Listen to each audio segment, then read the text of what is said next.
So we also spoke about growth, and we think that growth is just this straight linear line. So we start somewhere and we just grow, but that is not true growth. That is not what really happens in the world. Like growth, you go up and you go down. But then what happens is, like when you're in that down phase of the growth period, that's when you learn the most. So you're going up, something happens, you get knocked down a little bit. But the thing is, you're still better than when you started. But when you're in that sort of lull period, that is when you learn. That is when you grow. That is when you reflect. And that reflection will then act like a springboard that will propel you forward. Again, I'm getting Mikey to put some slides up on the screen here so you can actually see this thing I'm looking at here, so you can actually see it.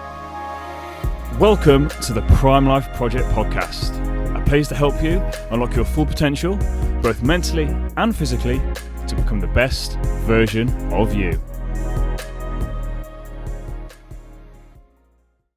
Welcome back to an episode of the Prime Life Project podcast. I'm your host, Daniel James, and if you're watching this on video, either on Spotify or YouTube, you will notice that my backdrop has changed. So if you saw my Instagram story, you will see that myself and the Prime Life Project coaches have left the gym that we were working out of. I'm not going to get into that on today's episode. That's potentially for a much further episode further on down the line, but all you need to know is that we left of our own accord. Myself and the business are absolutely amazing. We've never been in a better position. This is my temporary office/studio for the next 1, 2, maybe 3 episodes. And then I'll be moving to a new place, a new location for the next 6 months.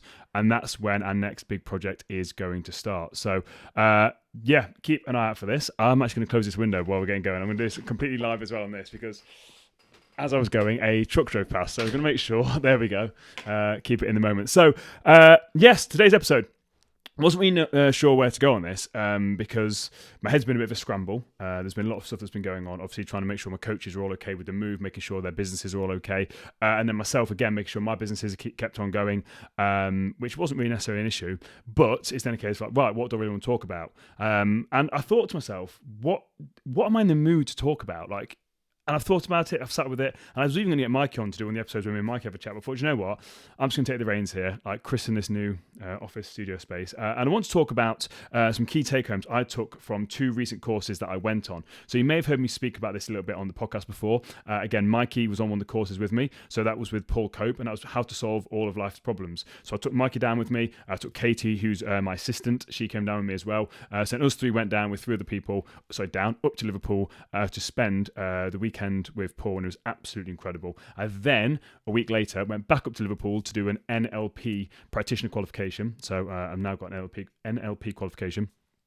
So basically, this is sort of a review of what I learned on these courses. So it's something that I actually taught my clients when I came back, like I always do. If I learn new information, I sit with it, I resonate with it, and then I actually present it to my clients. So that as I'm learning, my clients can learn with me, if that makes sense, to add it on top of what I've already taught them. So I teach them the base level foundations, and every single Friday I do a live workshop with them where I basically just keep imparting more knowledge, more wisdom to help them level up. And I thought, right, let's just talk about this stuff because Paul Cope, yes, he's been on the podcast. He's a great podcast guest, like again, really, really well loved, one of the best episodes I think I've done, to be fair. But he then also came on and did a private workshop for just my clients as well. So I wanted to basically give them an understanding of the kind of stuff that I learned on Paul's course. So the main key take home to start off with is about taking responsibility and being kind to yourself. Now, this is something that, again, I've spoken about before, and a lot of other guests spoke about this. So remember this, we had Fleet Moore on and his podcast, Radical Responsibility. So one of the biggest things that he spoke about was like, you have to take radical responsibility, complete radical responsibility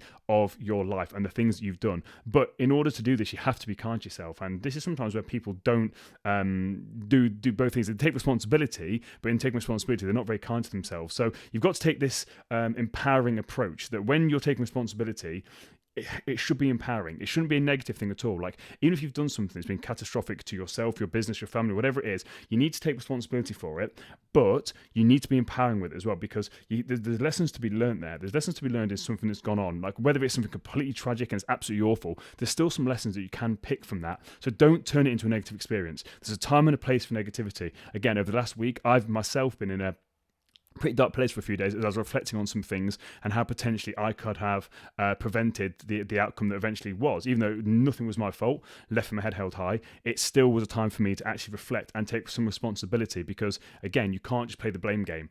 Super easy for me to do. All the information was there for me to play the blame game. However, that's not going to help me grow as a person. So even I was taking that responsibility to another level, taking radical responsibility for any part that I played, but with that, it's always easy to make it become a negative experience, because once you're doing that inner work and you're doing that work on yourself, it can become very, very, very easy and familiar to turn it negative. So be aware of that. Like when you're taking responsibility of stuff, like make it empowering, not negative. Because the biggest thing you need to do with this is with the taking responsibility, as you're trying to move forward, you need to understand that you've got programs, like there's programs, systems, of software that you use that are hardwired in how you do things in everyday life. And you can't move forward installing new programs until you've figured out the old programs. So again, imagine a computer design or something like that, or just anything on a mobile phone. Like you need to understand what is currently on this mobile phone so that you can then update that software.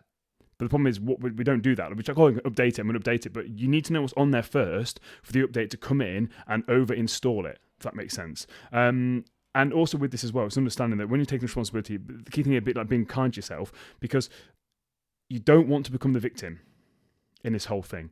And this is where this whole thing about being kind to yourself, like being not being kind to yourself puts you in that victim mindset. And I spoke about this before. I'm not going to go too much into this. I've done a whole podcast episode on this. So there's taking responsibility and being kind to yourself. Essentially, it should be empowering. It should not put you in victim mode at all. And you need to understand that this is part of the process for you to move forward and install new empowering software in your life. Like everything happens for a reason in our lives. And just stop giving away your energy. This is something I had to do. I had to make a decision at a certain point over the last few days where I'm going to stop giving and wasting my energy on things that I can't control. Because again, it is hard. It is hard when you've built something, whatever that is, whether it's a relationship, whether it's a business, anything in life, and you have to move on. But that's what part of change is. So again, I've done a lot of reading this last week about change, and it's understanding that you can't hold on to this whole old stuff. If you're trying to level up, you have to let go of the old stuff. You can't have the new stuff along with the old stuff. Think about it as a wardrobe. Like there's only a certain amount of shoes you can fit in that wardrobe. You have to get rid of some of the old shoes in order to put the new shoes in there. Same thing with this. Like, so there's certain situations and events in life, whether it could be a person, it could be an event, it could be a thing that you are holding on to and it's actually stopping you moving forward. Just like that old pair of shoes, you have to throw it out. You have to get rid of it. It served its purpose. It may be sentimental, but it's not going to help you moving forward. It served its course. It's done what it needed to do. Get rid of those old pair of shoes. There's a new, better pair of shoes coming in for you, okay? Really, really powerful thing. And once I read that, I was a bit like, yeah, it really, really resonated with me. And again, it's not my notes here, but I just wanted to just impart that because it's something that really struck a chord with me where it's just like, yeah, actually, I know this is happening for me. I know it is, but I can't hold on as much as I want to because I'm a very, very sentimental person. I'm the kind of guy that when I get a new car, I cry as I'm driving my old car back. Don't start fucking. I knew you were going to laugh at that. It's fine. I knew I was like, Mikey's going to laugh at this. But that's me. Like, I'm very, very sentimental. I'm a very, very sentimental person. But sentiment doesn't really get you anywhere when you're trying to improve your life in any way, shape, or form. Now, another part of this Paul Cope course here was about understanding that our needs, so the needs of us, are in a constant dance with other people's needs.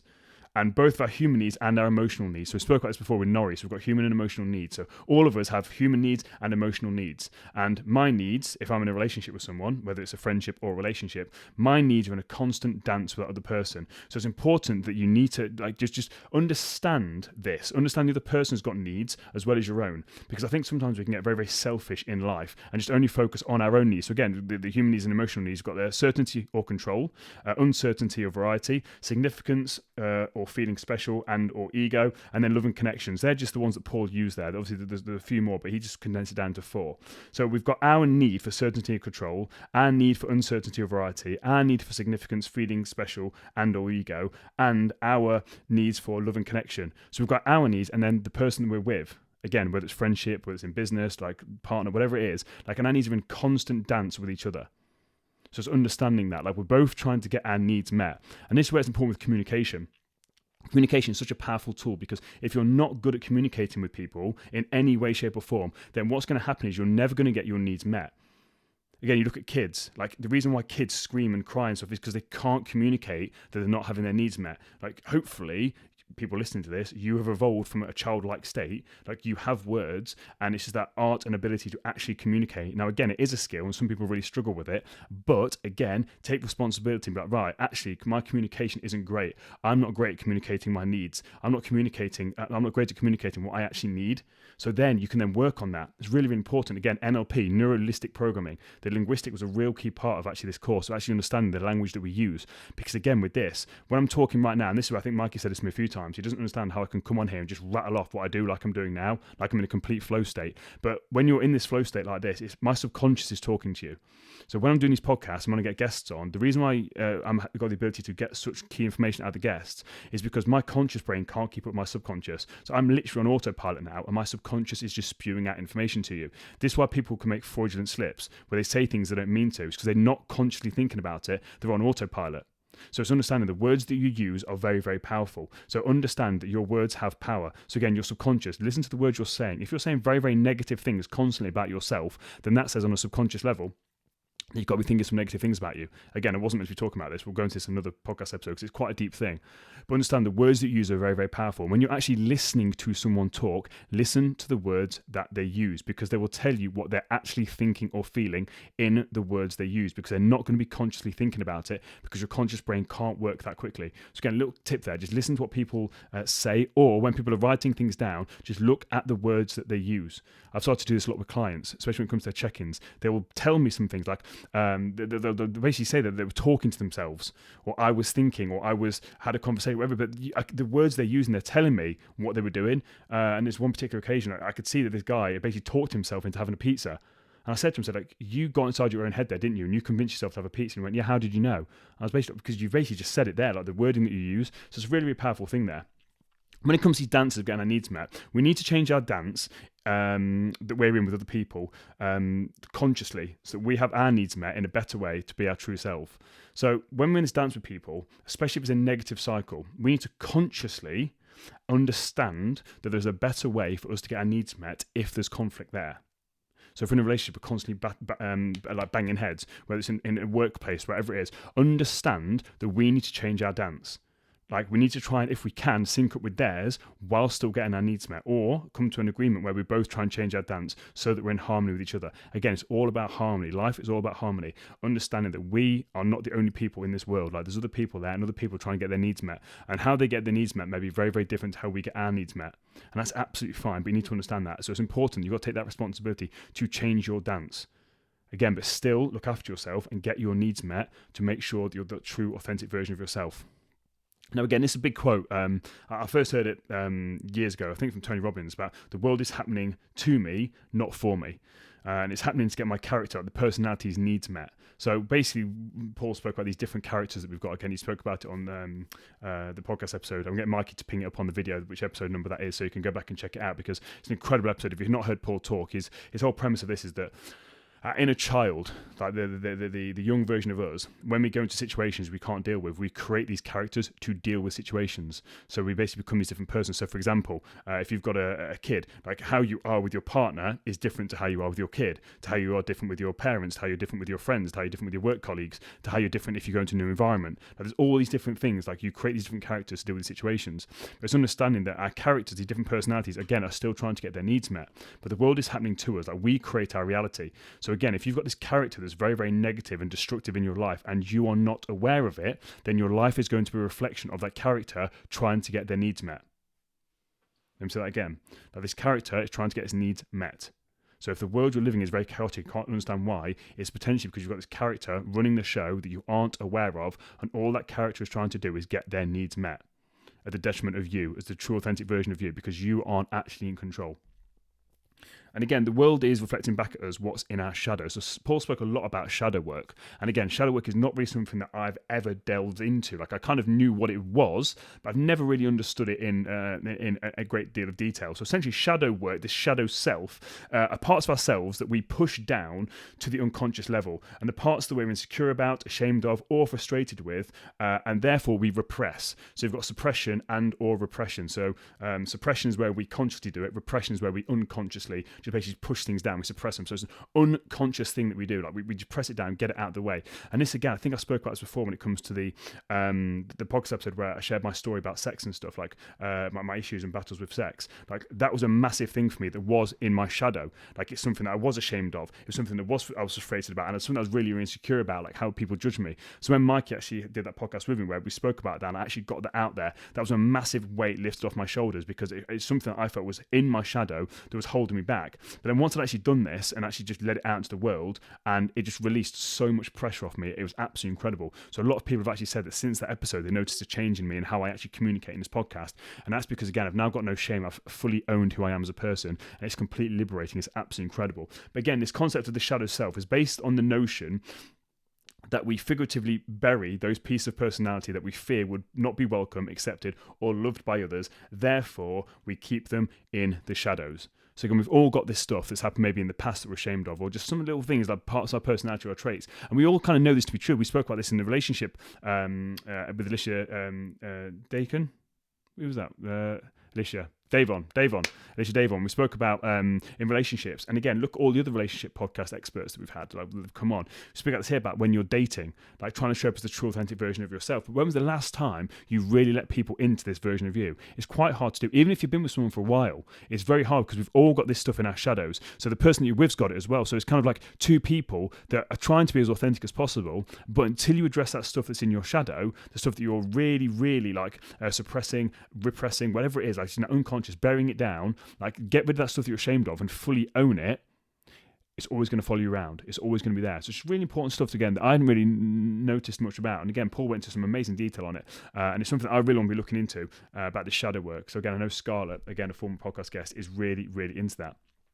In short, our shadow selves are versions of ourselves that we do not show society. So we kind of suppress them down. And again, shadow work is a practice of loving what is and setting the shame and judgment free so that we can be our true selves. And that's a big thing. Like I said to you before, that whole sexual stuff, like just to set myself free of judgment for myself. It wasn't necessarily other people. It was more myself. I was carrying that shame for myself and never really cared what other people thought. But again, I suppose on that subconscious, unconscious level, I actually really did. I was worried what people would say. So there's me like, I'm not bothered, but I clearly was on a level. So I actually needed to get that story out there and then just be like, right, I've now owned my story. I've owned my truth. And the truth is the truth, whether you like it or not. So this is me. You either accept it or you don't. So again, it's really, really powerful, that shadow work. And again, the shadow work is like yin and yang.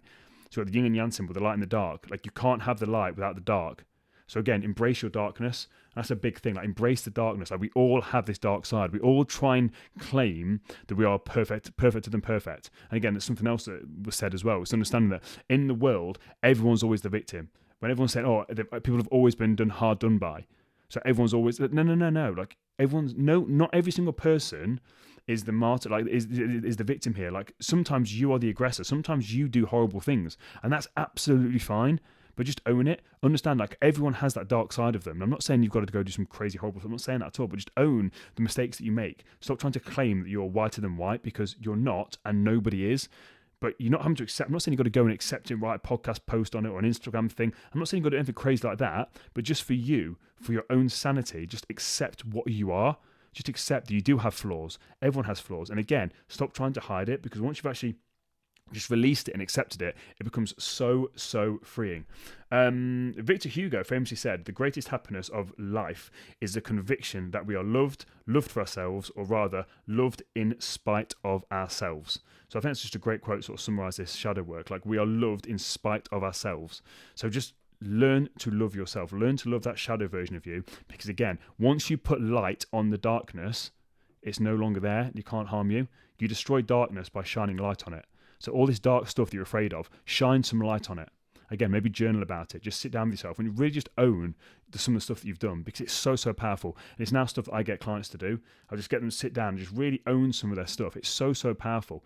Again, it should be empowering. Remember, it's empowering. You're taking radical responsibility that is empowering. You're not trying to basically tell yourself to be the world's worst piece of whatever. Like, it's not about that.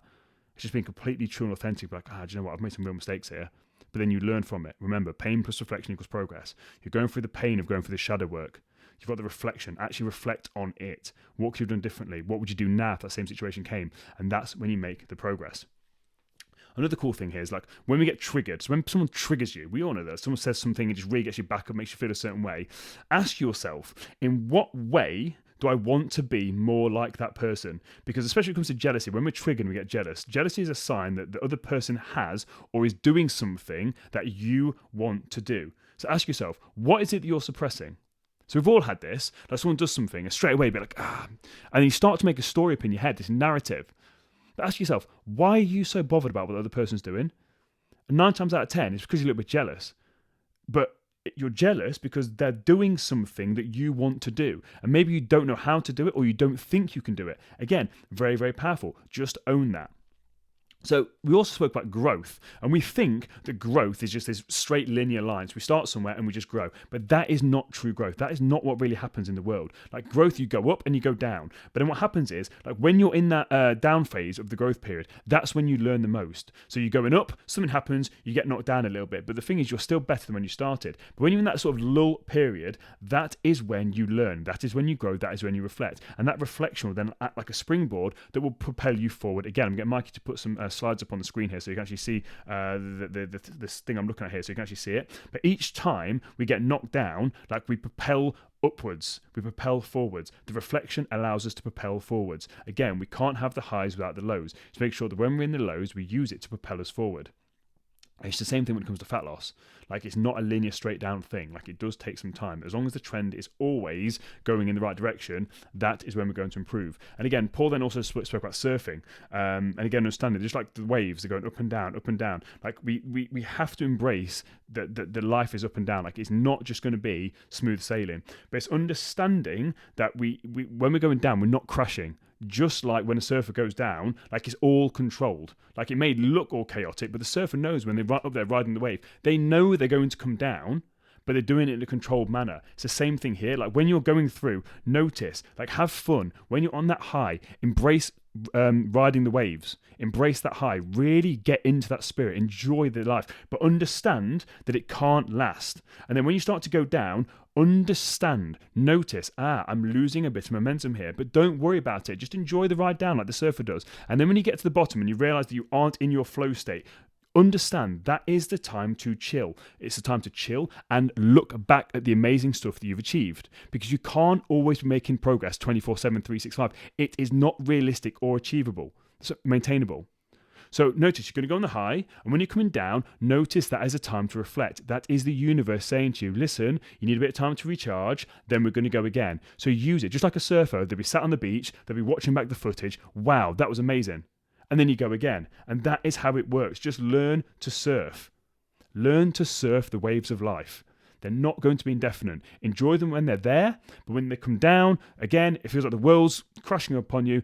But just like the surfer, you get back up again and you ride the next wave. It's going to be a bigger wave, it's going to be a better wave, you're going to ride it for longer. That's how it works.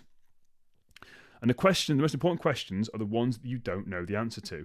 So it's that is a big thing. Let me say that again. The most important questions are the ones that you don't know the answers to. Like you don't know what you don't know, and that should really excite you. There's so many things that you don't know, but if you go searching every single day for some of these questions that you don't know the answers to, if you're constantly being a student of life, I did a whole thing on this about being teachable. You have to be teachable. High willingness to learn, high willingness to change. Understand you don't know what you don't know, but there's answers out there. And it's the experiences that aren't the problem, it's how we internalize them. So when things happen to us in our life, it's not the experiences the problem, it's how we actually internalize them. That's the problem. It's a story that we tell ourselves, because feelings only last for about 90 seconds. We've spoken about this before.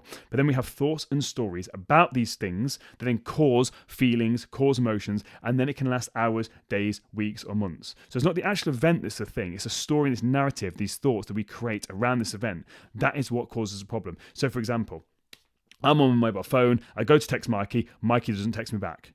Mikey not texting me back has not done anything to me, it's just I've not had a text back from him. But then I then create these thoughts and these stories about how Mikey hates me. Maybe someone says something to Mikey about me, and then literally you create this narrative, and then for 3 hours, I'm on this negative loop about how Mikey hates me, and all these things, negative things happen, and the podcast can be ruined, and when I'm going to find another videographer, and then Mikey's texting me back saying, sorry mate, I've just been asleep. So again, it's understanding, like, it's what the stories that we tell ourselves. Like, there's nothing there. The event, it's a non-event. There's nothing there. Nothing's happened. Mikey just hasn't texted me back. I don't know what Mikey's thinking or doing. I don't have CCTV on him.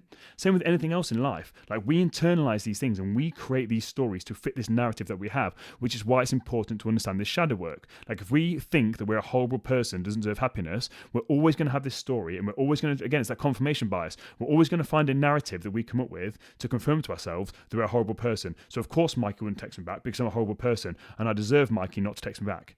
Does this make sense? Where if I'm like, actually, like, I am an amazing human. I have my flaws, but I'm an amazing human. If Mikey doesn't text me back, it's not a problem. Like, I'm sure he's busy, blah, blah, blah. But it just changes that narrative. Now, maybe Mikey has done something, or so Mikey maybe has heard something about me, or something's been said, and maybe he is pissed off. But I don't know that. So me creating that story, it's not going to help, because even if Mikey is that way, he's not texting me back anyway, so I'm not going to get an answer. So why would I then destroy something that I'm living in my actual reality right now, worrying about something that hasn't happened yet? And again, all this sort of stuff, like I've said a few times, like, it sounds simple when I explain it. It's not. But with this podcast, what I try and do is just I try and shine some light on some stuff that maybe you hadn't thought about before. And all this stuff that I'm learning on my journey, like I'm constantly learning. Again, if you've listened to this podcast from the very, very start, you will see and have heard me evolve and grow as I've been doing these podcasts. Even the short time Mikey's been here as well, like I've noticed that I'm changing as a person. So that's how it should be. Like I'm constantly on the pursuit of trying to get myself a little bit better. And as I'm doing that, I'm trying to pass this information on to you guys. I'm not saying that I know everything. I don't know anything at all. Like I genuinely don't know anything, but I know more than some people, and that's what I'm trying to pass on. So if I can just help you just take one step forward in your life, then absolutely amazing. And again, it's like I'm not trying to tell you how to live your lives. I'm not at all. I'm trying to give you a bit of awareness that I wish that I had, and all this information. Like, oh, that's cool. I wish other people knew about this, because I see people walking around, and you can see they're so in their own head, and they're so lost. And some people do this stuff automatically. They kind of know. They know this stuff, and these are people that generally walk around happy, and they don't really know why. It's because they're doing this stuff unconsciously. They don't even realise that they're doing it.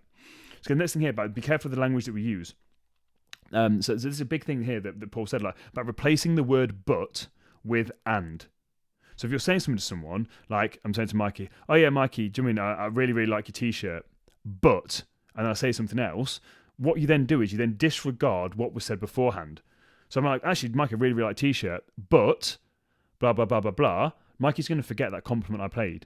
So when it comes to anything, when you're communicating, again, like I said at the very, very start, be careful of the words you use, because replacing the word "but" with "and" is really, really powerful. It's like, Mikey, I really like T-shirt, and I'd really appreciate if you'd put that can of Coke in the bin when you're done. For example, like it completely change it. If I go back to the original one, Mikey, really like T-shirt, but can you put that can of Coke in the bin? That word "but," it completely changes the sentence structure, and Mikey's probably going to forget about what I said about his nice T-shirt, and just it's like "but," the word "but." This "but" it automatically presupposes people to forget what I just said. Where if you say "and," it adds to the sentence. So saying this thing and also adding this on as well, rather than this thing, but forget that, this instead. Really, really powerful. And again, I've been using that quite a lot. Because again, it validates the initial statement and adds to it instead of taking it away. So again, again, I'm on a roll here. Again, I'm really glad I've got these notes here to fall back on, because again, it's just like sparks me, and I just go off on massive tangents. Which again, you know that if you listen to the podcast before, you know that I've got massive tangents here. But again, accepting that I'm the villain.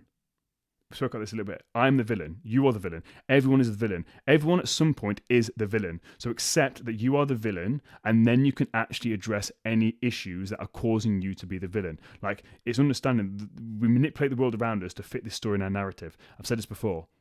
Things happen, and what people do is that confirmation bias. People have got a story about you.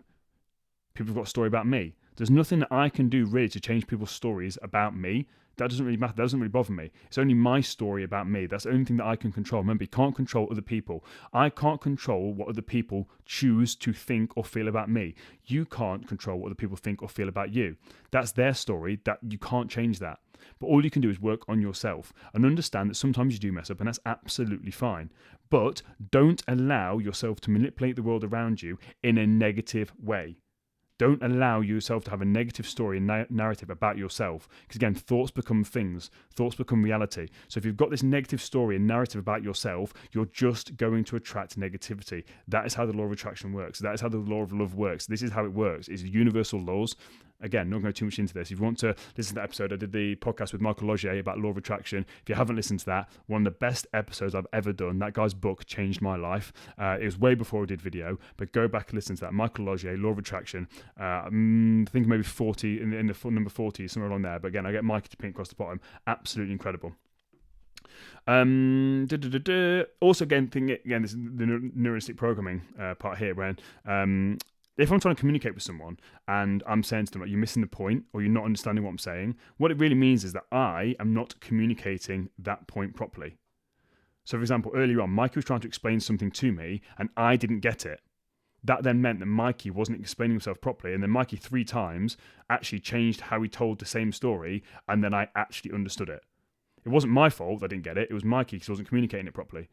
So again, think about that. If you're trying to explain something to someone, maybe it's your partner. Maybe you're getting your partner to do something and you're getting frustrated that they're not doing it. It's because you are not communicating it effectively.